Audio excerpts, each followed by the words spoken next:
एक दिवा जो कधीच विझला नाही. एका छोट्या गावामध्ये रोहन नावाचा लहान मुलगा राहत होता. तो अभ्यासामध्ये खूप हुशार होता, पण त्याची घरची परिस्थिती खूप बिकट होती. गावामध्ये अजूनही भेदभावाची भावना होती. त्यामुळे तो खचून जायचा. 14 एप्रिलचा दिवस आला. गावात मोठ्या उत्साहामध्ये भीम जयंती साजरी केली जात होती.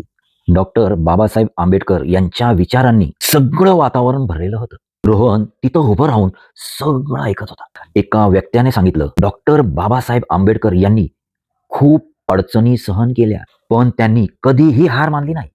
त्यांनी शिक्षणाला शस्त्र बनवलं आणि जगाला दाखवून दिलं की माणूस आपल्या मेहनतीने उंच जाऊ शकतो. हे ऐकून रोहनच्या मनामध्ये एक ठिणगी पेटली. जर बाबासाहेब एवढ्या कठीण परिस्थितीतून पुढे जाऊ शकतात, तर मी का नाही? त्याने रोज अभ्यास करायला सुरुवात केली आणि डॉक्टर बाबासाहेब यांच्या विचारांवर त्याने प्रगती करायला सुरुवात केली. शेवटी तो एक मोठा अधिकारी झाला. त्याने आपल्या गावामध्ये एक मोठं वाचनालय सुरू केलं, जिथं कोणताही भेदभाव नव्हता, फक्त ज्ञान आणि समता होती. आणि तो नेहमी म्हणायचा, आज जे काही मी आहे ते डॉक्टर बाबासाहेब आंबेडकर यांच्यामुळे.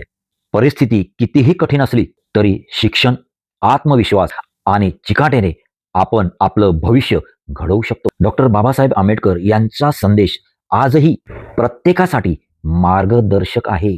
शिक्षित व्हा, संघटित व्हा, संघर्ष करा. डॉक्टर बाबासाहेब आंबेडकर यांच्या जयंतीनिमित्त त्यांना त्रिवार प्रणाम.